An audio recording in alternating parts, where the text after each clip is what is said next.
नमस्कार जय हिंद साथियों। भारत दुनिया का सबसे बड़ा लोकतंत्र है और आज कई राज्यों के चुनाव परिणाम आए हैं। आपने देखा तमिलनाडु में कितना बड़ा बदलाव हुआ। एक नई पार्टी टीवीके, जिसके नेता विजय को इतना भारी जन समर्थन तमिलनाडु की जनता ने दिया। लोकतंत्र में कई बार ऐसे फैसले जनता देती है, एक नई पार्टी के पक्ष में अपना समर्थन देती है। वो तमिलनाडु में देखने को मिला।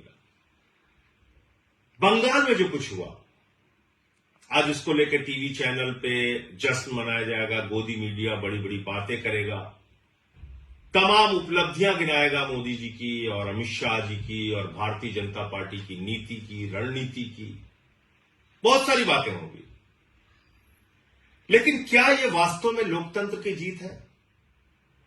क्या यह जनता के फैसले की जीत है? क्या आज इस चुनाव परिणाम के पीछे का जो सच है वो इस देश के लोगों को भूल जाना चाहिए और सिर्फ बीजेपी का गुणगान करना चाहिए? मुझे लगता है नहीं। सारी चीजों का मूल्यांकन होना चाहिए। किस तरह से बंगाल के चुनाव को चुनाव आयोग ने प्रभावित किया, किस तरीके से एसआईआर के जरिए जनता के वोट को लूटा गया। आज पता यह चल रहा है कि 3 से 4 लाख वोटों का अंतर है बीजेपी और टीएमसी के बीच में। यह पता चल रहा है कि 2% वोटों का अंतर है टीएमसी और बीजेपी के बीच में। हो सकता है उससे भी ज्यादा हो जाए, 2-4% हो जाए अंतिम परिणाम आने तक। लेकिन क्या यह 2-4% का जो डिफरेंस है यह सही है? यह वास्तव में बीजेपी का चुनाव जीतने का आधार है? क्या सचमुच में इस अंतर के साथ बीजेपी चुनाव जीत सकती थी? नहीं।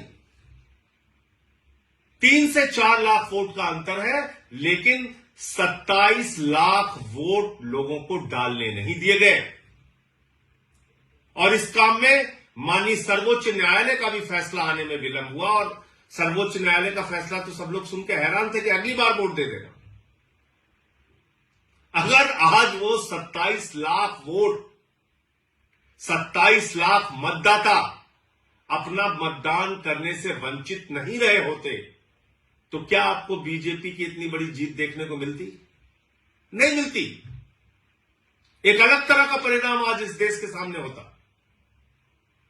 और आज जो बीजेपी जश्न मनाने का काम करेगी, गोदी मीडिया जश्न मनाने का काम करेगी, ज्ञानेश कुमार जश्न मनाने का काम करेंगे, वो नहीं हो पाता। लेकिन दुर्भाग्य से एसआईआर के जरिए लाखों मतदाता, 27 लाख मतदाताओं को वोट के अधिकार से वंचित कर दिया गया। तो ये जो बंगाल की जीत है भारतीय जनता पार्टी की, दरअसल ये लूट तंत्र की जीत है, लोकतंत्र की जीत नहीं है। कितनी गंदी भाषा का प्रयोग किया गया चुनाव में, प्रधानमंत्री के द्वारा, गृह मंत्री के द्वारा, बीजेपी के नेताओं के द्वारा। चलिए वो चुनाव का एक पक्ष है। किस तरह से वहां पे केंद्रीय सुरक्षा बलों का इस्तेमाल किया गया, लगभग 2.5 लाख सुरक्षा बलों का वहां पर इन्फोर्समेंट किया गया, डिप्लॉयमेंट किया गया। 2.5 लाख सुरक्षा बल लगाए गए। कल्पना कीजिए, अमेरिका ईरान से लड़ने के लिए 50,000 सैनिकों का इस्तेमाल करता है और भारत की मोदी जी की सरकार ममता बनर्जी से लड़ने के लिए 2.5 लाख सैनिकों का इस्तेमाल करती है। इतनी बड़ी दुश्मनी यह निभाई जा रही है। फिर इस चुनाव में यह भी प्रश्न उठता है कि किस तरह से विपक्ष के जो नेता थे, कांग्रेस पार्टी जो थी, राहुल गांधी जो थे, वो जाके वहां पे ममता बनर्जी को ही टारगेट कर रहे थे। 3 से 4% वोट उन लोगों ने भी काटा। वो एक अलग प्रकार का सवाल है। लेकिन इसमें आज टीएमसी की हार हो गई, ममता बनर्जी की हार हो गई और लोकतंत्र की जीत हो गई, ऐसा नहीं है। सच्चाई को छिपाया नहीं जा सकता।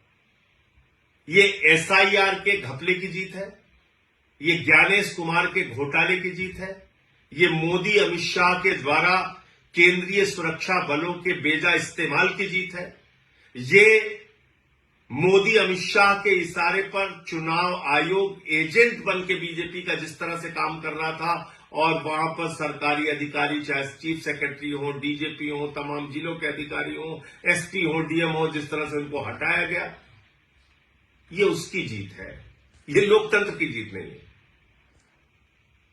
इसके अलावा भी दूसरी बात है, जनता से भी कई प्रश्न हैं।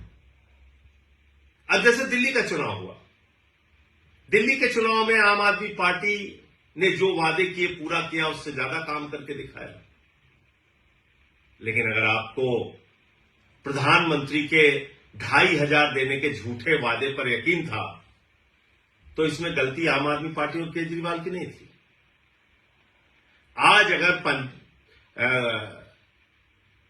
बंगाल के चुनाव में, पंजाब के चुनाव में या दूसरे राज्यों के चुनाव में भारतीय जनता पार्टी जाती है, झूठे वादे करती है, उत्तर प्रदेश के चुनाव में, और उसका मूल्यांकन किए बगैर अगर आप उसको वोट करते हैं, तो इसमें उन पार्टियों की गलती नहीं है। हमको भी अपने बारे में सोचना पड़ेगा। पंजाब में हमारी सरकार ने जो वादा किया उससे ज्यादा काम किया, दिल्ली में हमने जो वादा किया उससे ज्यादा काम किया, लेकिन मोदी जी झालमुड़ी खा के चुनाव जीत रहे हैं, झूठे वादे करके चुनाव जीत रहे, कह रहे 3,000 रुपए देंगे। दिल्ली में महिलाओं को 2,500 नहीं दिया, बंगाल में जाके कह रहे 3,000 रुपए देंगे। उनकी नफरत की राजनीति पे अगर आपको गुस्सा नहीं आता, अगर 993 रुपए सिलेंडर का दाम बढ़ जाता है उस पर गुस्सा नहीं आता, चुनाव ठीक खत्म होता है उसके तुरंत बाद, और हम लोग कह रहे थे कि निश्चित रूप से गैस के दाम बढ़ेंगे, 261 रुपए 5 किलो के सिलेंडर का दाम बढ़ गया, अब पेट्रोल डीजल के भी दाम बढ़ेंगे। लेकिन अगर इन सब बातों से जनता को कोई फर्क नहीं पड़ता, तो भारतीय जनता पार्टी को क्यों फर्क पड़ेगा? मोदी अमित शाह को क्यों फर्क पड़ेगा? वो तो अपना ये लूट तंत्र का खेल चलाएंगे और जैसे चाहेंगे देश में महंगाई बढ़ाएंगे, जैसे चाहेंगे पूंजीपतियों को बढ़ावा देंगे, जैसे चाहेंगे सरकारी तंत्र का दुरुपयोग करेंगे, जो उन्होंने बंगाल में किया। ईडी का दुरुपयोग किया, सीबीआई का दुरुपयोग किया, चुनाव आयोग का दुरुपयोग किया, हजारों करोड़ रुपए पानी की तरह बहाए, अधिकारियों की ट्रांसफर पोस्टिंग सस्पेंशन किया, 2.5 लाख वहां पे केंद्रीय सुरक्षा बल लगाए, चुनाव का माहौल बिगाड़ा, जो कुछ भी वो कर सकते थे उन्होंने किया, और बंगाल में बीजेपी आज चुनाव जीत गई। लेकिन याद रखिएगा, उड़ीसा की हालत अभी आपने देखा होगा, जीतू मुंडा की तस्वीर देखी होगी, किस तरह से वो अपने बहन के कंकाल को अपने कंधे पे लेके डबल इंजन की सरकार में बैंक जाते हैं 20,000 रुपए पाने के लिए। बंगाल में भी अभी आ गए। जो नफरत की राजनीति पूरे देश में बीजेपी कर रही है, अब उसकी शुरुआत बंगाल में भी होगी। बिहार में भी इन्होंने नीतीश कुमार जी को हटा दिया, वहां सम्राट चौधरी आ गए, वहां भी अब वही सब खेल होगा। इन सब के पीछे आपके मुद्दे कहां हैं? देश कहां खड़ा है?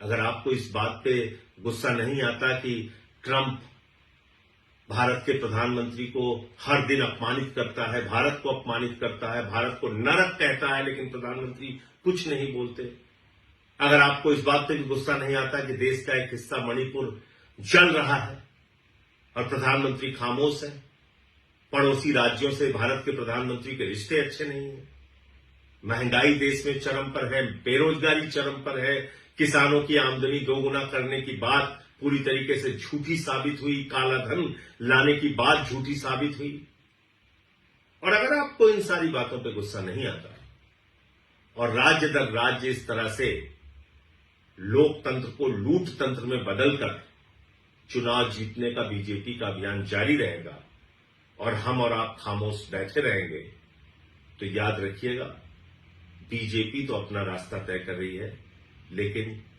लोकतंत्र का इतिहास जब लिखा जाएगा तो उसमें हमको भी कभी माफ नहीं किया जाएगा। जय हिंद।